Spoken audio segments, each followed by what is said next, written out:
Welcome back to #Single with Jeanette Bonner. I am not a relationship expert or sex therapist. I'm just a regular New York City woman navigating the world as a single, independent feminist.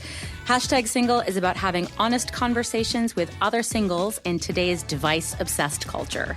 So I hope you'll join me on this interesting, challenging, and complex journey as we navigate the ins and outs of singledom.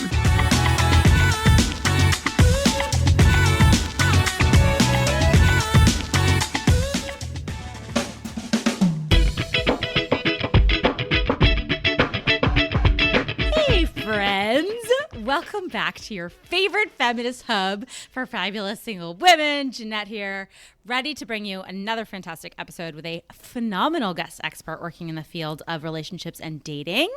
This month, I have Cassandra LeClair, an author, communications consultant, and motivational speaker, and a communications professor with an emphasis on gender. Ooh, I know I am excited to talk to her too. Cassandra, welcome to the podcast. Hello. Thank you so much for having me. Oh my gosh. So you first reached out to me, do you know this, in October of 2020. Can you believe that? Oh my gosh. No, I didn't realize it was quite that long I know. ago. I feel like this is actually creating a terrible rap for me because I keep starting the podcast with being like, wow, we've been emailing for over a year trying to get you on the podcast. So just so you know, for better or worse, it's not you, it's me, I think. I think that we just get to blame still pandemic time and space is weird. Great, yeah. Great. Yep.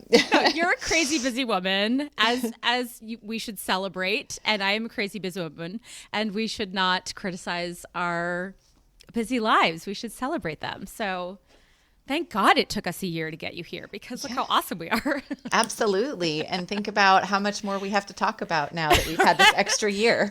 So we've just been building our knowledge base. But you're here now. I couldn't be more thrilled to finally get to speak with you. I'm going to read your bio so I can introduce you properly to our audience, if that's okay. And feel free to jump in and correct me at the end if I'm missing anything or if there's any updates. So as I mentioned, Dr. Cassandra LeClair is an author, communications consultant, motivational speaker, and communications professor at Texas State University. She completed her PhD in communication studies at the University of Nebraska-Lincoln, where she focused on interpersonal and family communication with a specialization in women's and gender studies.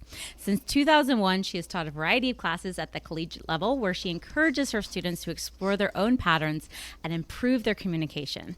Her book, Being Whole, Healing from Trauma and Reclaiming My Voice, was published in 2019, and she launched her podcast of the same name in 2021. She's active in many local organizations that seek to empower and educate individuals on relationships and identity. Yes! Snaps all around. Oh, thank you. You made me sound so important. You are so important. Look at that bio. Again, we need to celebrate. So one of the things, first off, I just want to strongly echo is how you defined your passion and your North Star so quickly and so fiercely. How did you discover the world of communication studies and what drew you to it?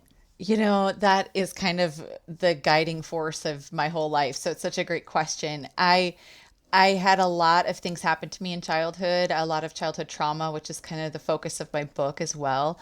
And throughout all of that, I didn't ever know how to talk about what I was experiencing. I didn't know, I kept a lot in. I didn't understand how to use my voice. And so I like to say that I became a communication studies professor because I really wanted to teach other people how to use their voice because I struggled with it so much for myself. So it was kind of unique. I was in a lot of psychology classes as well. I have an undergrad psych degree, and I always thought I wanted to be a trauma counselor. But because I hadn't really resolved my own traumas yet in college, I found it really overwhelming. So a lot of the communication literature overlaps quite a bit, but it also talks about how the doing portion, of how to then talk about it. So that's, again, why I kind of was drawn to the mesh of the two, but then the actual action of how do you talk about these things. Yeah. So wait, in high school, you were a teenager and you wanted to be a trauma counselor? So no, that intense. When I was in, so kind of backtracking a little bit to give everybody some context on that.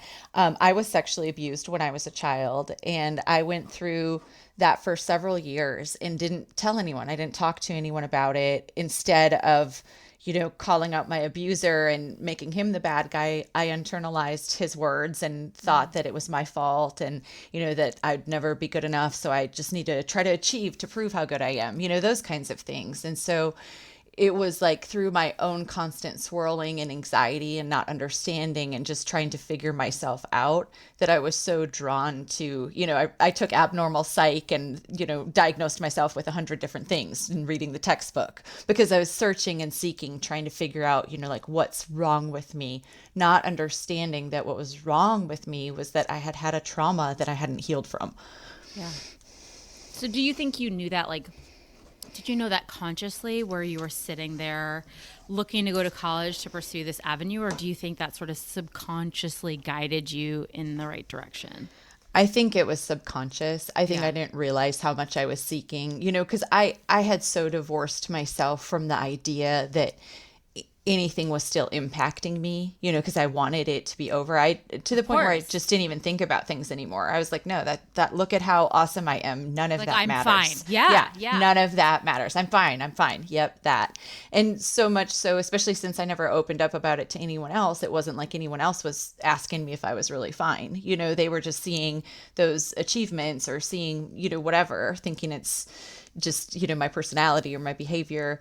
So really it was through that knowing that I needed to know more about myself, but not understanding how to do it. But yet I knew the material so well, I became really, really good at helping other people figure their shit out. So, that's what really led me into continuing on into grad school and to being a professor. And I think I was drawn to that time frame and being a professor most because that college for me then was such a period of exploration and growth for my interpersonal self. Yeah. Wow. I just think that's so beautiful. There's so many people that spend decades of their life trying to figure out what their purpose is and their mission, the thing that will fulfill you. And I love that you were your undergrad, your postgrad, your doctorate were all in line of this mission. You knew it so clearly so early on. Well, and it's been so great because then it really is something like being in the classroom, or now I do that, externally with my own clients or other students, is it hasn't not felt like work. And I know that sounds cheesy or cliche, find a job that doesn't feel like work. And there are definitely parts of my job that feel like work. Don't get me wrong.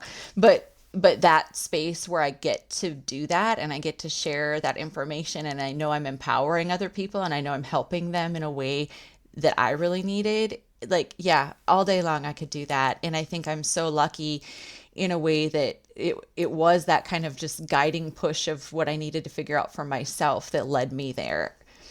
And it's so interesting that you knew you wanted to use it to teach instead of kind of the opposite side of that coin, which was because you're still using those skills to reach people, but to become a psychologist, for example, to help other people find their healing place. Well, and I think too, one thing, just to really encourage people who might feel like it's too late for them or feel like they can't start this, so I went to college and I learned all this and read about this. But one of the reasons I dug into teaching so much about it is because I saw the benefits in the ways it could help other people, but I still wasn't figuring it out for myself. So externally, I do know this stuff so well. I can help people. I have have full confidence in my abilities. Thousands of students to prove that I've helped them, but inside I couldn't figure out why I couldn't get there. I was still feeling stuck or anxious or frustrated. And I'd be like, why am I still just feeling unsettled? And what that was is, remember how I said I had never dealt with my trauma or I just kept pushing it aside or chasing other things, is that remained true for me throughout my whole life. I didn't actually dig in and confront and deal with any of my childhood sexual abuse until, till before my book came out, because that's why I have a book. That's so, and yet you teach classes on interpersonal needs and boundaries and working to have healthier connections through communication. So how did the trauma from your past either influence your awakening, or conflict with each other, while you were teaching? I'm just fascinated that those two stories are running parallel, but they're one is like causal of another, but at the same time you like compartmentalize them. Yeah. Well, I think it's one of those things where, as I said, I pushed everything aside and decided that it didn't matter and it wasn't going to matter. And so I created a bunch of coping mechanisms that, I thought were then just part of my personality, so this constant drive and need to achieve, well, that was rooted in low self-worth and not feeling good about myself, so in the external, that looks great to people. Oh, look at her, she's got all these achievements. Oh, she's a PhD. Oh, she's got this. But inside, I wouldn't ever celebrate any of those accomplishments because I was just like, because they were empty to me. It wasn't like, because I was seeking them for the wrong reasons, so like, even though I'd be happy in them, I wasn't really like, oh, cool, I'm such a badass, I did that. Because I was trying to fill up something instead of having it without those achievements, if that makes sense. Yeah. And so like, it's easy then when you're thinking about, okay, you can go through your life and you can understand, like, even with the boundary setting, I could teach other people about boundaries, but I didn't understand for myself what that really looked like. I didn't know. And that's because, well, my boundaries, when I was a child were completely degraded and they just weren't there. And that's very typical of an abuse victim, right? But so how I could teach about abuse, like, because I teach gender, right? So how I could teach about abuse and talk about this material and then still not go into my own life and be like, yeah, that's what this is. The only thing I can come back to is that just subconsciously I couldn't. And so what finally pushed like your me, ego was protecting yourself. So much. So what finally happened, because I was an awesome teacher and my students will tell you, like, I still was very open about all these other struggles I had. I have lupus. I would talk to them about difficulties about raising kids. And so it wasn't like I was ever closed off about what was happening with me. But I always like to say that I was because I would still go to therapy. I'd talk about that. But it's like I was healing the wrong things. I was trying to heal the right now and the problems that I felt in the right now, instead of acknowledging and understanding that it was from back then. That's the stuff I had to heal from. So what propelled me to really figure my shit out was my family was hit by a drunk driver. And fortunately, it wasn't, it was at slow speeds. weren't terribly physically injured, but that Were crash. you in the car? I was a passenger. I was in the passenger seat. Oh my God. And I, had a direct impact, and I was propelled back to this place of like, I'm scared and somebody fucking did this to me and this was not my fault and I didn't do anything. And all of a sudden, like, all that shit that I couldn't, like, had pushed back, I couldn't push back anymore. It was bubbling up. It was rising to the surface. And it was like, oh my God, I can't escape from this anymore. So I kind of unraveled, but I still wasn't at a place where I could tell anyone or wanted to tell anyone about the abuse. So my reaction kind of to the situation, to the drunk driving accident, it was probably difficult for some people to understand, because I just like completely almost kind of like dipped out of life. I quit social media. I like just dove into work and raising my kids, and just basically kind of went into this space where I was really trying to heal and understand how my traumas were still like showing up in my life. Yeah, for sure. And so that was my breaking point. And that's why it's so important to me too, just to remind people, like, you just don't know. That was not the worst thing that's ever happened to me at all. But that was the point where I was like, no, I just can't. My body can no longer contain this. And like it just couldn't. Like, I physically was afraid. So confronting kind of and going back and allowing myself to really, I went in and I talked about that and admitting that that's what happened and really going through that. And what I did is I journaled and I went through, and I, fortunately, because of my training, my background, I had a lot of expertise. So I went to the library, checked out a bunch of books, and really, so what my book is it's a combination of my journals. I got done writing all my journals, and I read them all back to myself. I read all my journals back, and I was like, oh shit, that's what's happening here. Because I'm a researcher, right? So I saw the themes and patterns in my journals and I coded them. And so I took all these journals and I and patterns started showing up. And they were like, oh, here's another one, external validation. Oh, here's another one where I'm shaming myself. Oh, here's another one where I'm blaming myself for this. Here's another, like, and those themes then became the chapters in my book. So my book is like kind of disjointed. Like if you pick it up trying to read it like it's some like beautiful story, it's not. It's a cyclical story of disjointed healing of all the themes and patterns that came up for me when I was trying to figure out, you know, what was no longer helping me and what I was stuck in, I guess. It was like you were like your professorial and doctorate philosophical self were like teaching or giving therapy to your inner wounded self. Does that make sense? Yeah, I mean, it really was like, still, I got done reading it because I never intended to write that book. It wasn't like, oh, I'm going to write a book about this. No, you didn't write it to share. No, Right. But when I got done and I coded them, so I did it, I was like, oh my gosh, I'm not the only person who feels this way, because this isn't even about sexual abuse. This isn't about abuse at all. This is about the ways that I changed in the aftermath of a trauma. Right. This is about the coping mechanisms that I felt were making myself safe. But now I realize that weren't real, that I didn't need them, or I don't need them anymore because I don't need that safety or whatever it is, right? Emotional safety and so that's when I was like, I have to put this out. So I'm going to self-publish because this has to be out there. I'm going to give a TEDx talk on this. Let me do this. And I just knew that I had to do it. So even like my evolution of writing the book and starting my business and doing the speaking, like that was not a plan. That was just something where after I finally figured out this piece, I was like, yeah, this is what I'm supposed to do. This is how I help more people. This is how I broaden that. And it's changed the way I teach. You know, I talk to my students in a lot different way, even more so now. And it's also the best thing about it is, you know, how I earlier said I taught these things because I couldn't figure them out for myself. Now I understand that I get to have that internal peace that I thought was only for other people.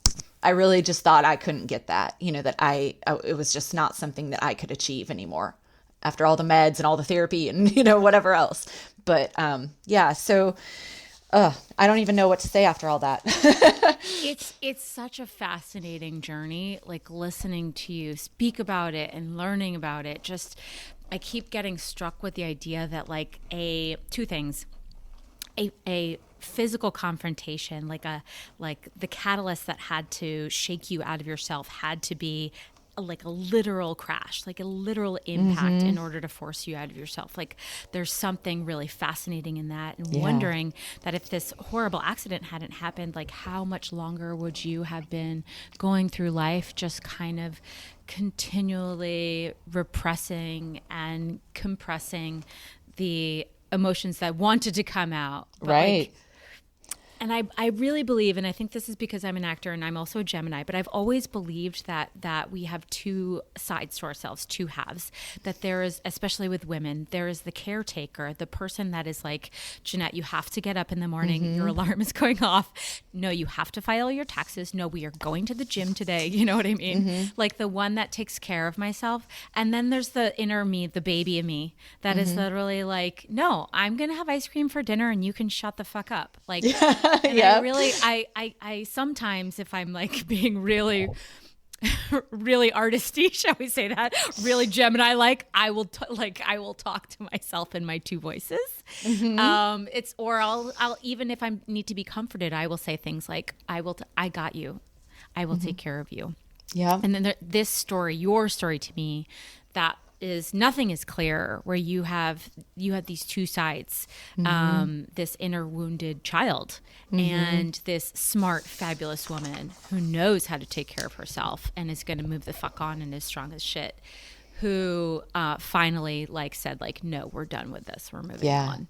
Yeah. that's really what it felt like, and it felt like then in so many ways, it felt like coming into, I know it sounds so right now, especially it sounds so cheesy or just sounds so ridiculous to say I came into my authentic self, because that's what everybody's peddling right now, right? But it really is. I felt like I was finally like shedding all these things that weren't me. And then in so many ways, I felt like this newborn baby too, where I was just like, oh my gosh, like, what do I actually like? What do I actually want? Like, who am I? This is cool and scary. Like, what have I just been doing out of a place of like people pleasing? What have I been just doing because it was easier to accommodate than to say what I wanted? 100%. And so it was just like, it like expanded my life in so many ways and unraveled things in ways I wasn't expecting, and changed relationships too. I absolutely changed my friendships, and that's the thing about boundaries. One of the things I never had was boundaries. Well, I did lose relationships from setting boundaries because, once people are benefiting from you not having boundaries, once you set them, they don't like it very much.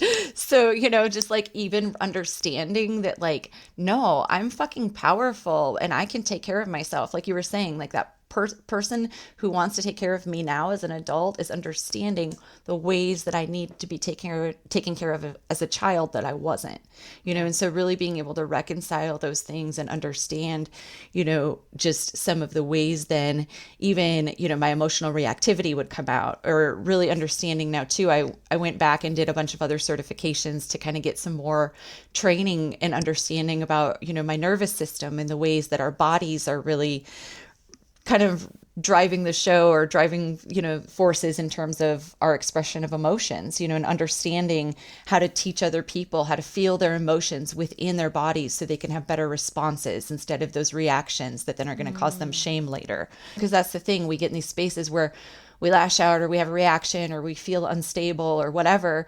And then we have shame after the fact. And then that shame is awful. And then you have to deal with that. So instead, let's stop that at the start. Let's start understanding what's going on between our mind and our bodies. Understand why sometimes it does just feel like you have to send 97 texts to somebody, or it does just feel like there was no other option than to yell at that person or whatever it is, right? And so much of that is because we're dysregulated and we don't realize it. Oh, absolutely. One of the things that you wrote to me in 2020. Yeah, girl, tell me. I don't remember. But I wrote this down because this sentence really resonated with me. You wrote that you did not realize you were keeping yourself in a state of fear, guilt, and shame, which I think is very similar to what you were just talking about. But the reason it resonated with me is because I feel like this is a very universal experience, coming especially from like a women's studies perspective, the way that women tend to internalize trauma to a point where we almost process it as a normal part of growing up. And I know this is very new, like the fact that a lot of us are coming to terms with like, oh, that thing happened to me and actually that's not okay. But when I was going through it, I really just thought, wow, this happens to everybody. Yeah. Or this just happens to women and I have to get used to it. Or, like I said, this is just a normal part of growing up, like having a guy be an asshole or try to coerce you into sex, or just the peer pressure of doing things that you don't want to do. And I think this concept of keeping ourselves, internalizing this shameful experience is something we talk about on the podcast all the time. Well, yeah. I mean, and the problem with that too, then, is like we internalize these shameful experiences and we kind of take responsibility for them, right? And then you start to slowly do that in other areas of your life. Before you know it, you're taking and accepting blame for things that are absolutely not your fault everywhere. Yeah. Or you're apologizing everywhere, or you're feeling responsible for other people's feelings in situations that you absolutely shouldn't. So it's like it starts in one place, but then it bleeds over into other areas that we don't even see those threads. Yeah, I want to echo what you said earlier, that I'm fine.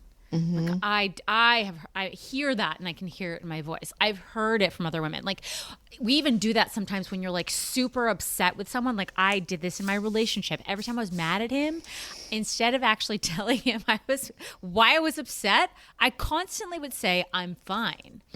And I think it goes back to that self-protective thing we sort of talked about earlier, where I was like, you can't get to me because I've got me. You know what I mean? But it's not a proper way to sort of heal things. It's just sort of this like this barrier or this armor we put up. I'm fine. I'm fine. I got this. Actually, I'm okay. You know what I mean? Well, and because it's also scary to admit that you're not okay, especially if you don't understand why, or you're fearful that it's just there's something wrong with you.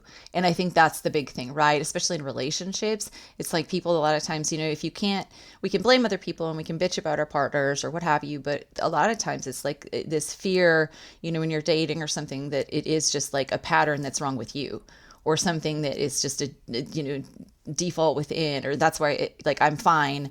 Because if I admit that I'm not fine, then I have to try to figure out what that really is. And what if it's me?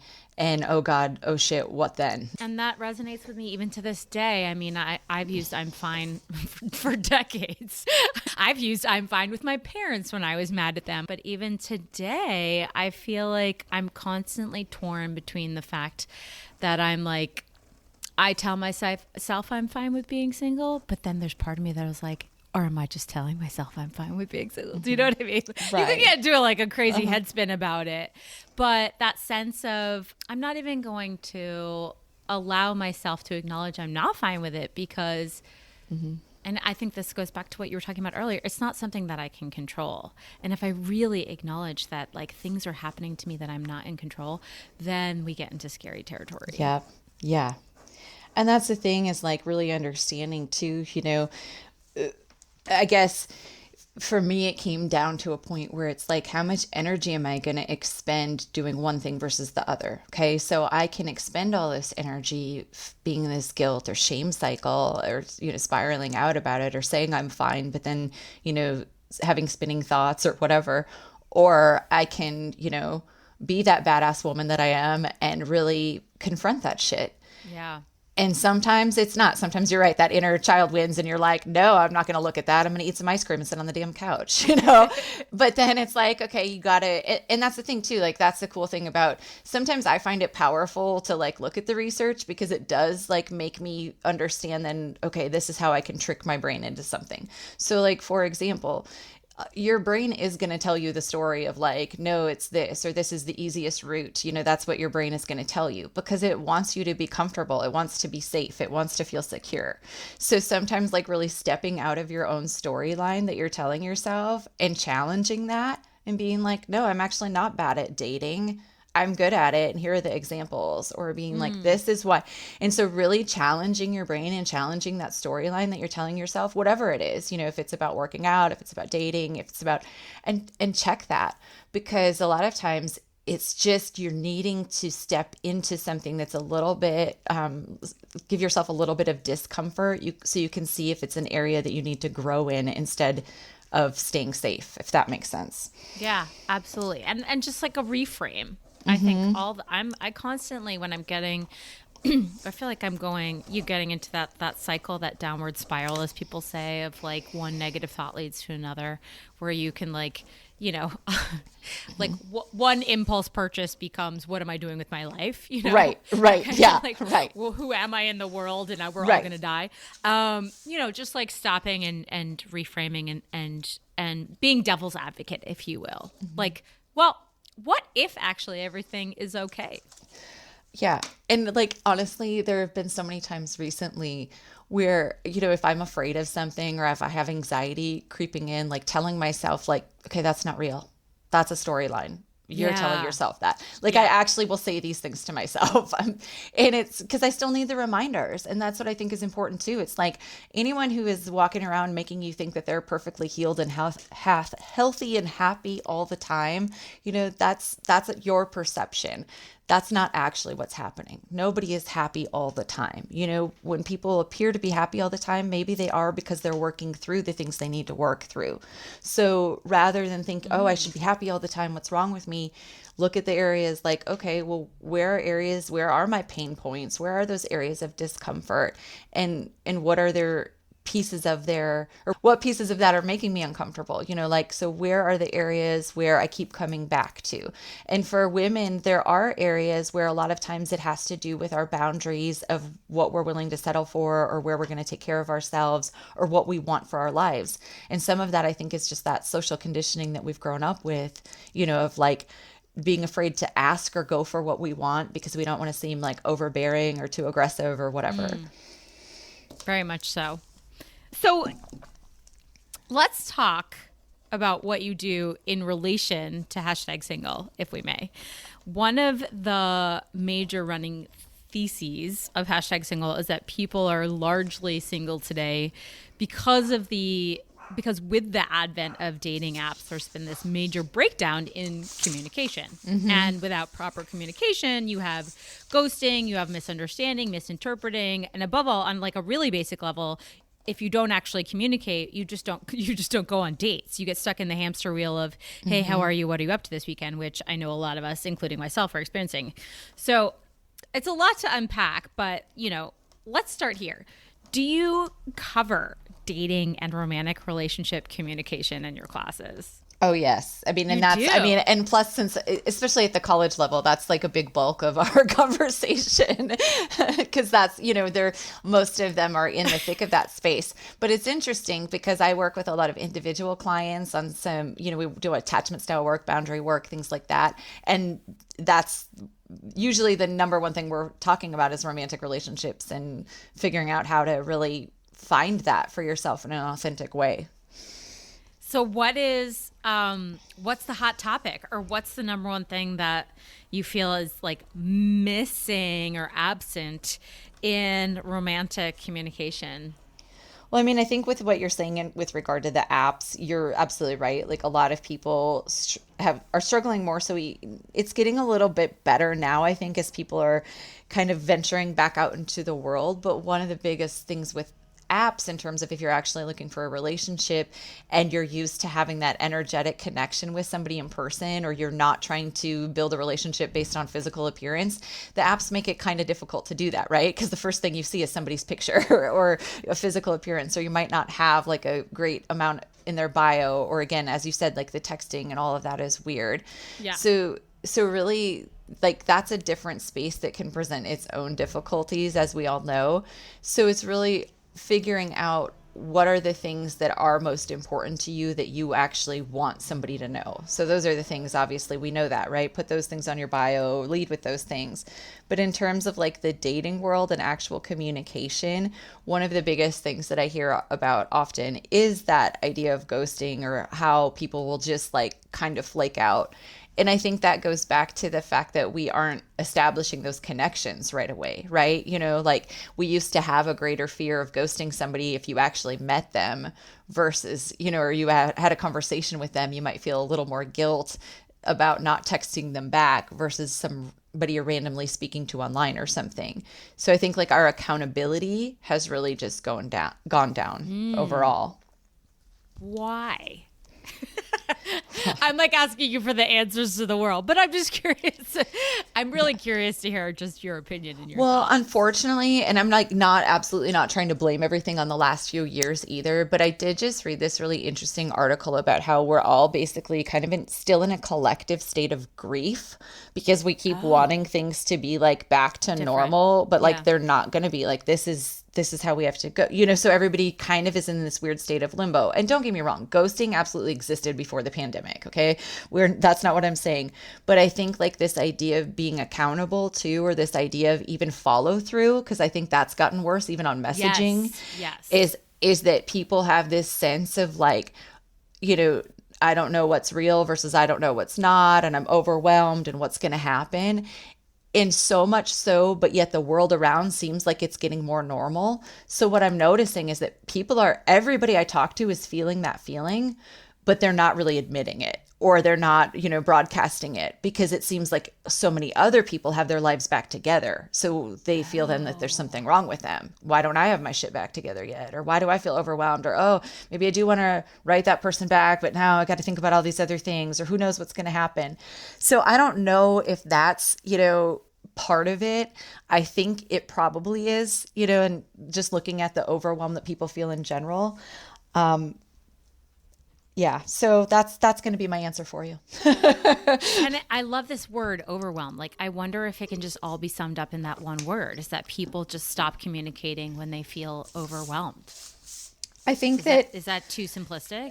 I don't think so. I mean, and I'm speaking from a personal perspective too, but like, you think about it, and I'm sure most people who are listening can relate to the days where you just look at your phone and you're like, I can't right now. I can't. Yeah. I can't even send one more text. I can't look at it. I don't want to, but I'm going to numb out on TikTok for a couple of hours because that's all I got right now. Or I'm going to, whatever.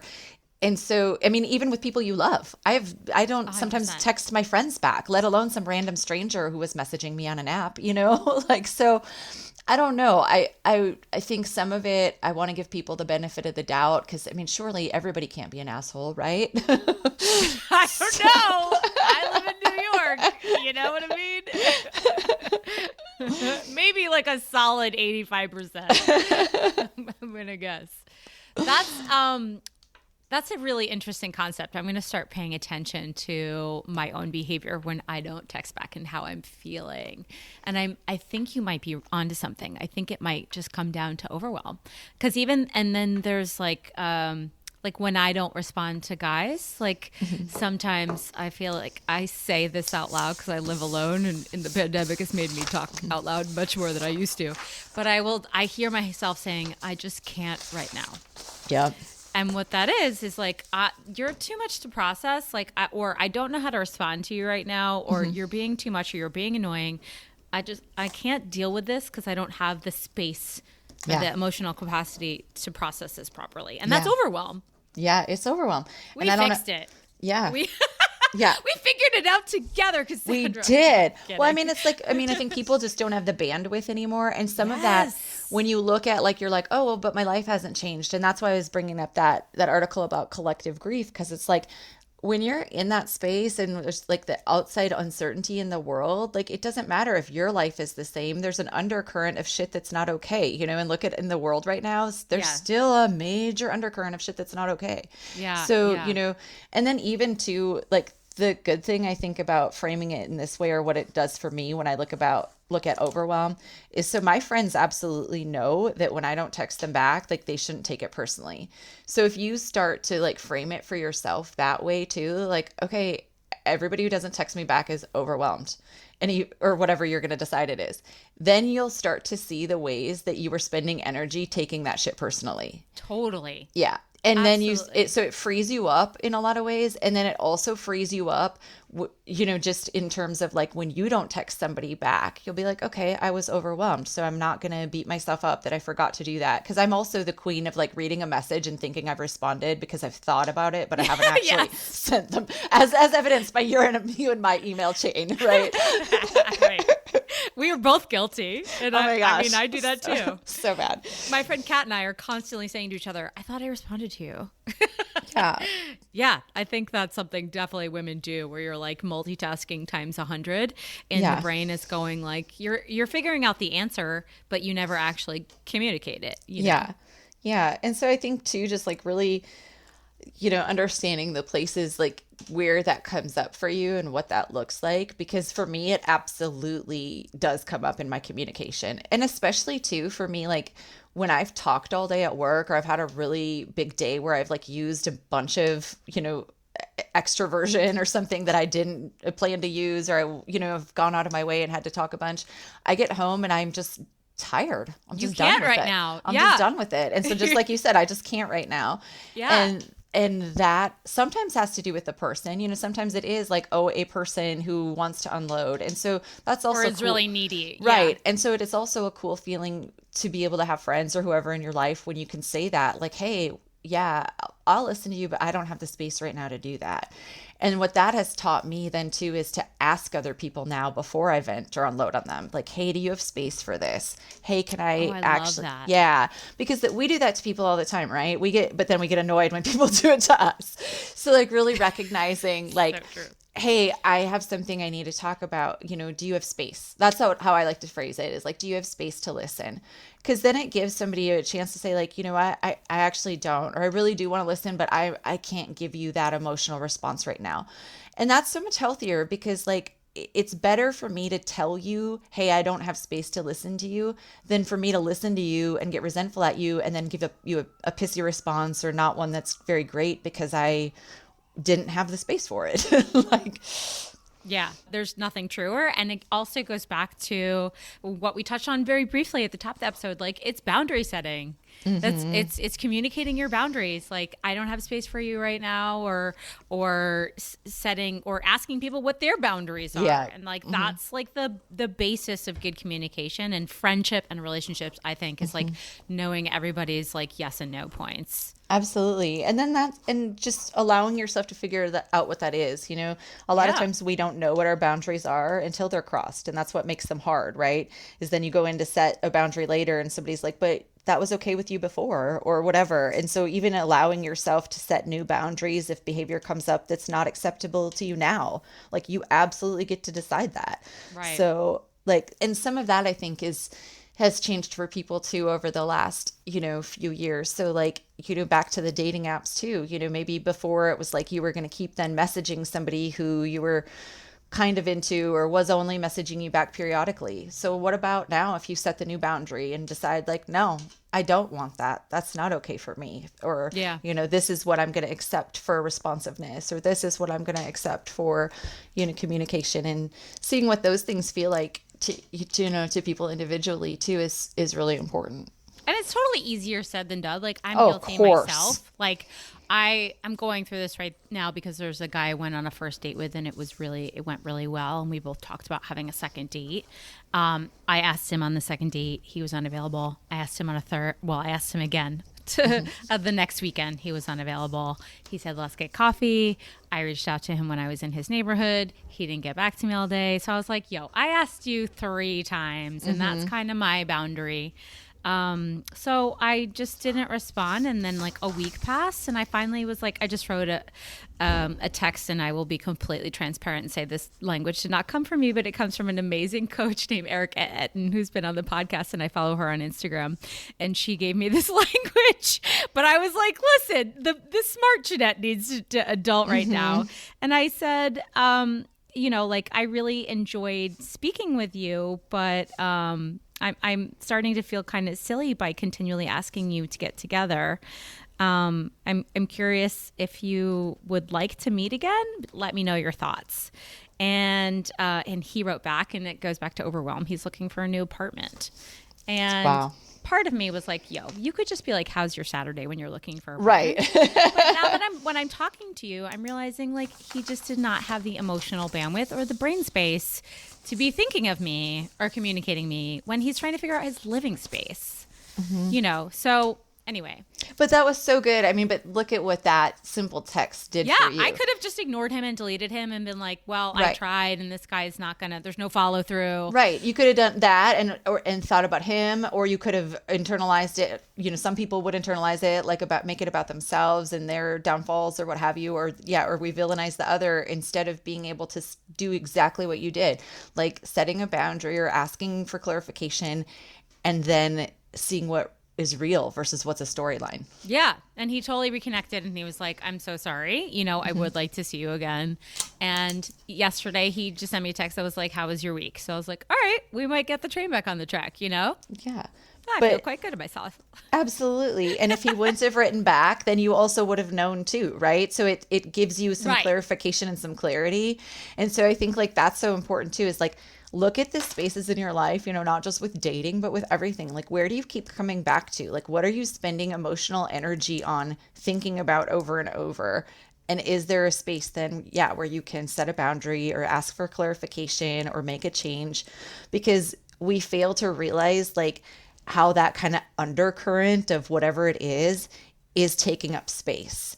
So then after that situation goes away, that's why sometimes I think you said earlier, people, and then that situation goes away or that trauma or that stress goes away and you're like, oh, now I feel better. And you didn't even realize how stressed you were. Yeah. It's like that. Really being able to look at areas of your life and say, oh, wow, I think about this every day. Why am I, and sometimes it's stuff we have to do that we don't want to do. So we avoid it, but we think about it every day. So it's like, okay, you're avoiding that thing, but you're spending this much time every single day thinking about it. Yes. Like, smart Jeanette would not do that. Like, I really need to give her a name. Maybe she's Jeanette and like the inner child is like, yeah, right. My childhood nickname, which was something. Nettie. Yes, there you go. Jeanette and Nettie. I have one final tough question for you, which I love to ask my guest experts. And it's not to pressure you that you have the answer, but it's just sort of like a tough question that's a little bit more about the world that I'd love to get your thoughts on. I'm curious, since you do both communication and gender studies, is there a difference in approach to communication or communication expectation between men and women that you are seeing in like modern society, like your students being an example, but also just the world? Okay, I actually do have an answer for this. Oh, great. Because I'm teaching gender right now. So in this current semester, and this is something we always talk about. And so one of the things that is a theme, and I think we're getting better, is about women in assertiveness. And so women still are so often seen when they're being more assertive or direct as being aggressive. And like really understanding that being aggressive is not the same as being assertive, and being direct does not make you bitchy.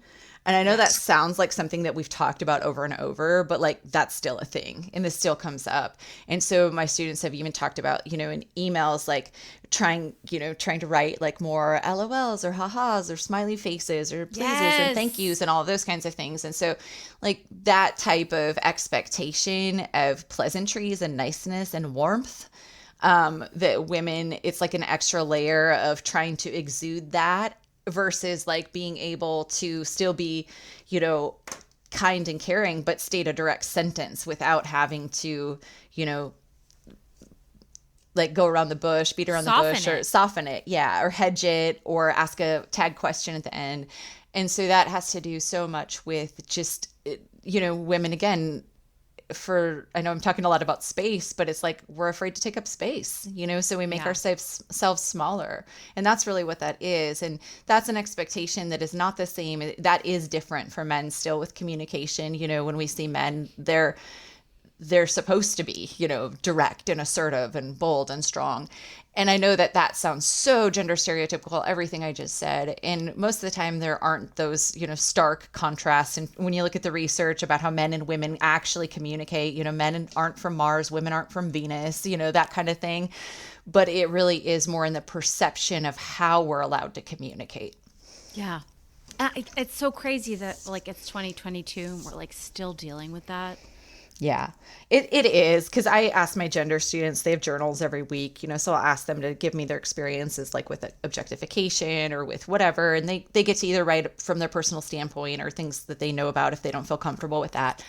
And yeah, like I just keep waiting for the semester where I'm like not going to read those things because it's like, and sometimes I get excited because I'm like, oh, we've made so many advances. And then I'll read things and I'll be like, oh, shit, but so I do think it's getting better because we're talking about it more and there's more of an awareness. And I think that it's a bigger part of the conversation, but I think it's still something that we're going to keep seeing a need to teach women how to be direct and state things without them apologizing for it or without them feeling shame or like they were being bitchy. So actually, I had this game when I was first like really practicing boundaries. I had a game for myself and I called it Boundaries Are Bitchy. And so when I would it's just my own little game. When I would feel like I wanted to say something, I would be like, okay, is this a boundary or is this bitchy? And I would seriously sometimes ask myself, like, if a dude said this, would anyone be mad about it? And if the answer was no, it's like, okay, then that's a boundary. That's not being bitchy. But I had to ask myself that because I'd been so conditioned to think that if I was direct, I was being rude, And this makes me think, I just had an author on last month, Lizzie Skurnick. She has a phenomenal book you might really enjoy called Pretty Bitches. And it's a collection of essays from women about a single word that has harmed them, that has been used against them to keep them small. And we talked a lot about how the word shrill was used against Hillary Clinton in her election. So we talk about like, oh my God, it's 2022. We're still having this conversation. We're like, words are still being used to undermine and to oppress women and to keep them small and to comment when they're being strong, like to use negative words. So the way that we sort of feel the need to soften or apologize, it's a direct response to the negative critique that we get when we are aggressive or assertive or direct, I'm trying to get better at being aware of how often I use the qualifiers like, let me know your thoughts, just my 2 cents, LOLs, ha-has, for what it's worth, like these qualifiers of my opinion instead of just stating my opinion. But, there's like, it's 35 years of undoing. Yeah, not 35, 30, I don't know, 20 years of undoing that I'm trying to address. But it's still so relevant today.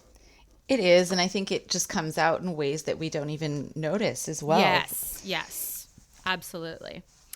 One final question. I want to bring this back to you. So in your original OG message to me 100 years ago, you wrote, self-love is the key to finding love with another. And we definitely talk a lot about this concept on the podcast, but I just wanted to throw it out to you. I'm interested in hearing what that statement means to you and where it comes from. Wow, that was so long ago. I want to go back to this original email. You're like, I don't even believe that anymore, Jeanette. Who was I at that time? No, just kidding. I stand by my original statements, and so self-love, we don't start there. We think about self-love and self-care, and we don't think about necessarily what that truly is. So self-care and self-love is really nurturing who you are as an individual person. So to nurture who you are and to get to this authentic self that everybody talks about and to really find this love and happiness and everything like that is really being able to understand what makes you feel loved. Do you feel solid and safe and secure and loved enough within yourself before you are seeking that from somebody else? And if you don't, the seeking it from somebody else, then there's going to just be more that you're seeking from that person. Or then if they don't give it to you or they don't meet that, then it's an expectation that's not fulfilled. Or then there's this area within yourself where it's like, well, now I'm not happy with them and I'm not happy. So what I meant by that and what I still maintain and mean is that really getting clear for yourself on, okay, who am I? What are my needs? What does make me happy? How am I contributing to my own self-worth? How am I upholding my own self-love? So that then when I'm seeking a partner, they are somebody who adds to my happiness, but I don't rely on them for it. Yes, 100%. Put it on a plaque, put it on the wall. It can't be said enough. Yeah. More and more. We just have to drill it in our heads. We do, because it's not easy when you're in it. It's not. No. None of this is. If it were easy, we wouldn't have to keep having the conversation. We'd just be doing it. True for story. God's sake, True story. Well, thank you so much for your beautiful words and for sharing your vulnerable story with me. It means so much to me that you would come and share your backstory as part of your knowledge base to help others. So I just want to thank you again for being here and for everything you've said thus far today. Thank you for having me. It's been such a great conversation. I'm really grateful that we were finally able to make it work. Me too. I love chatting with you. This is like a highlight of my day. So thank you. Keep doing the good work, teaching the future generation about how to communicate better so they could grow up to be better people who want to date on these apps. Just from a selfish standpoint, I just want the future generation to be less frustrated than I am. Oh, same. I want more emotionally healthy people. That's what I want too. Yes, please. Yes, please. Well, thank you again, Cassandra.